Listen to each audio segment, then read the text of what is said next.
We're Matt and Deb. And we're currently here in Koh Rong Sanloem in Cambodia, and we're going to show you everything we got up to. In this video, we're going to show you the different day trips we did from Saracen Bay, including visiting different beaches, villages, as well as a sunset boat trip. If you're interested in what we did at Saracen Bay, how we got there, how much we spent, and a review of Eden Beach Resort, check out our last video. You can book tours at your accommodation or any of the restaurants in Saracen Bay. We found the main places that had the most options were at Mr. Nice, Sweet Time, and the Big Easy. Nearly all tour offerings are identical, with the main boat trip starting in the early afternoon, taking you snorkeling, fishing to Empire Bay, and swimming with the bioluminescent plankton at night for about $17 or $18. We really only wanted transportation to Empire Bay to look around for the day, and found the cheapest option was at Sweet Time, and chartered a boat for $70 that was split between 4 people. We had a short stop snorkeling on the way to Empire Bay.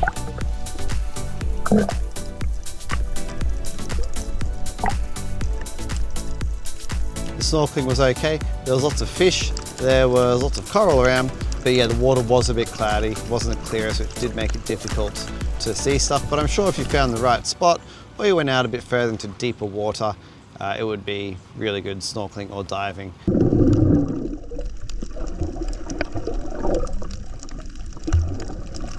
Up at Empire Bay, definitely has a more lively, vibrant culture. It's the cheaper part of the island, has a lot more hostels, a lot more young folk. As a result of that, it tends to be a bit more of a party vibe up there.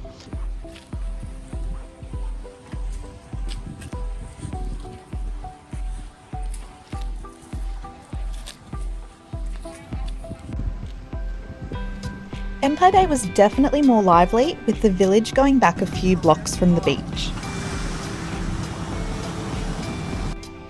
Here you'll find more shops, restaurants, budget-friendly accommodation, and unfortunately, trash.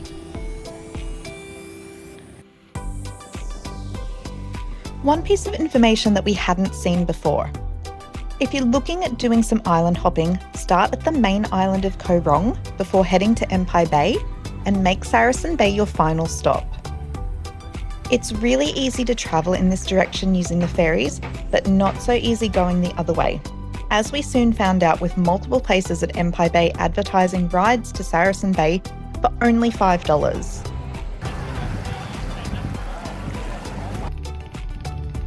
We had asked around at multiple tour operators at Saracen Bay about getting to Empire Bay, and we definitely weren't offered this price or honestly even this option. We were just told to go on a tour for the day. Having said that, we were really happy with the tour. We organised it with one of the staff members at Sweet Time, and it was really easy to organise, first chatting with them at the restaurant and then via WhatsApp.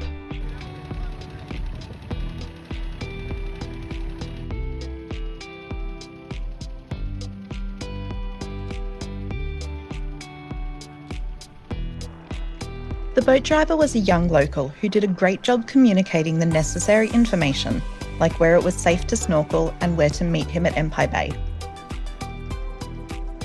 As we were leaving Empire Bay, he noticed that we were taking videos and photos of the sunset and manoeuvred the boat around so that we could get the best viewpoint.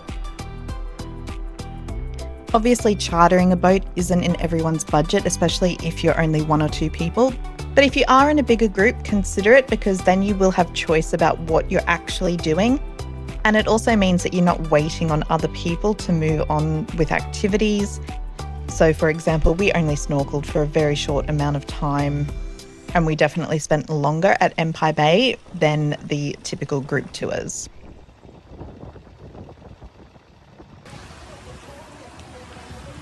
Our next day trip from Saracen Bay took us to both Lazy and Sunset Beach.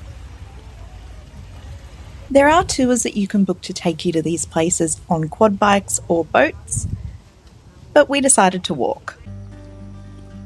We are on our way to Lazy Beach first, and it's essentially across the island. Our walk from the east side to the west side of the island. Well, supposedly half an hour, we'll let you know. And because we're going there for sunset and doing it in the middle of the afternoon, it's currently 3 p.m, quite sweaty.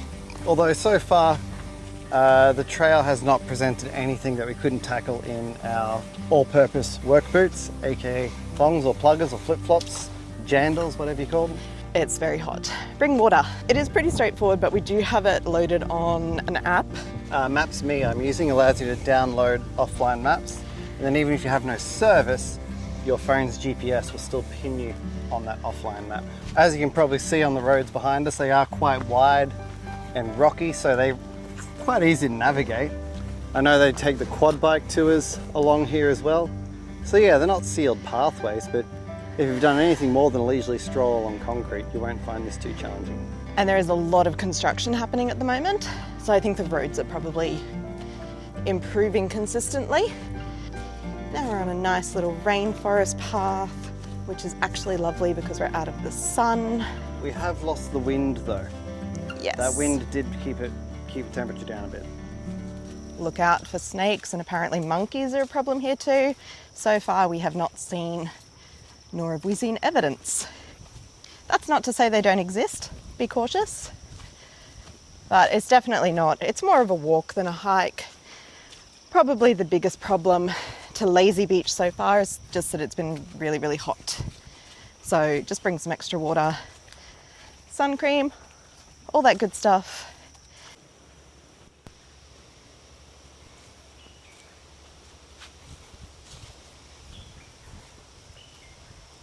And we're probably pretty close now just because we've come across some fruit trees that you can probably see here in the background.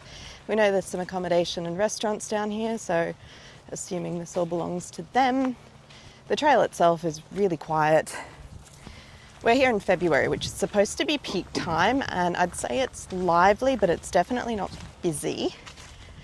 But this trail itself, we've seen one other person and a family who had a couple of kids with them, so it's definitely doable. So we are now here at Lazy Beach, and first impressions I would say is that it lives up to the name. It is a lazy looking beach.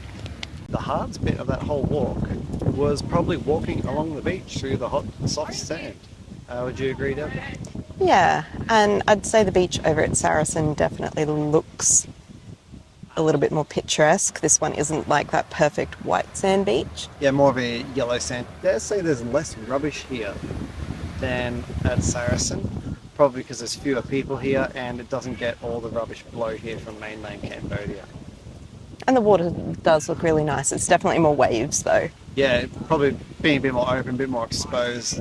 It's not a surf beach, but yeah, the water is a bit more wavy, a bit rougher. And it took us about 30 minutes or so to get here. We weren't walking particularly fast or slow. We were obviously filming, but we didn't really stop too much, so it's definitely an easy walk to do. It's just very hot right now. Thank God for that breeze. So we've pretty much just backtracked out to this main cleared Look, area. a butterfly.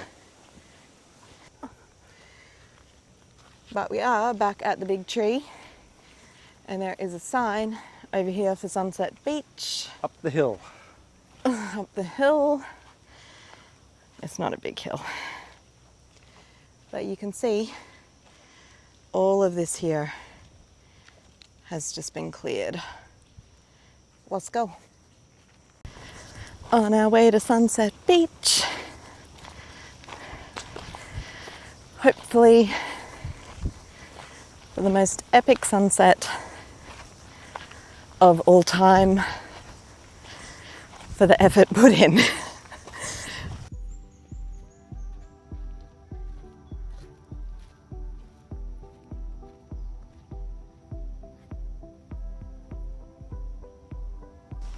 Did we mention that it's hot? Sunset Beach, we're nearly there. Oh my. So the last bit up to sunset is a very big hill. Thank goodness it's in the shade. That was a really, really big hill.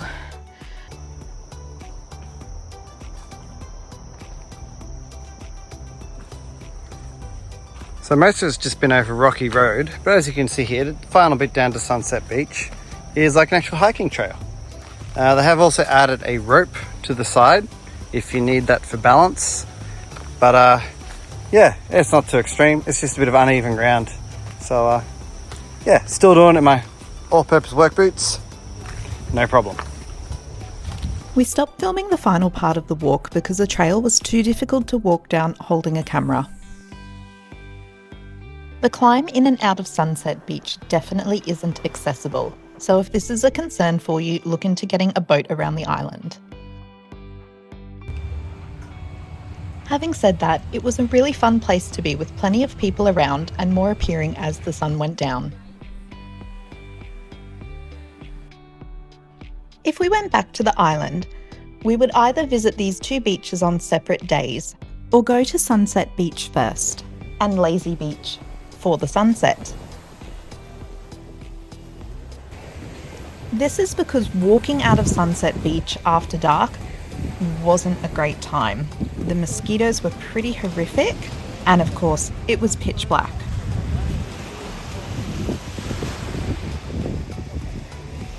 Having said that, we're really glad we made the effort to visit these beaches while we were staying at Saracen Bay. Yeah, after exploring the island, there are plenty of roads that are now opening up the island. Lazy Beach and Sunset Beach are both a bit of a mission to get to. So just keep that in mind if you're wanting to stay there. You will have to do a bit of a hike or pay for a boat trip around to those other locations to get there if you don't want to hike up and down across an island. Overall, I've really enjoyed my stay here on Koh Rong. It is very exactly what you expect. Chill little island, quiet. Here at Saracen Bay, the sand is beautiful and white. I would say though that Lazy Beach and Sunset Beach on the other side of the island are equally as good. They don't have the pure white sand, but they're just as pretty. They are a bit cleaner as well, being on the opposite side of the island. But the beaches here at Saracen are definitely the nicest on the island. There has actually just been a new route open which goes direct from Koh Rong Sanloem to Kampot, which is our next destination. So we've been able to book onto that, and I'll give you a bit more information on that below. And don't miss our next video where we're exploring Kampot. Thanks again for watching. If you've enjoyed this video or found it helpful at all, it really helps our small channel if you can give us a like and subscribe.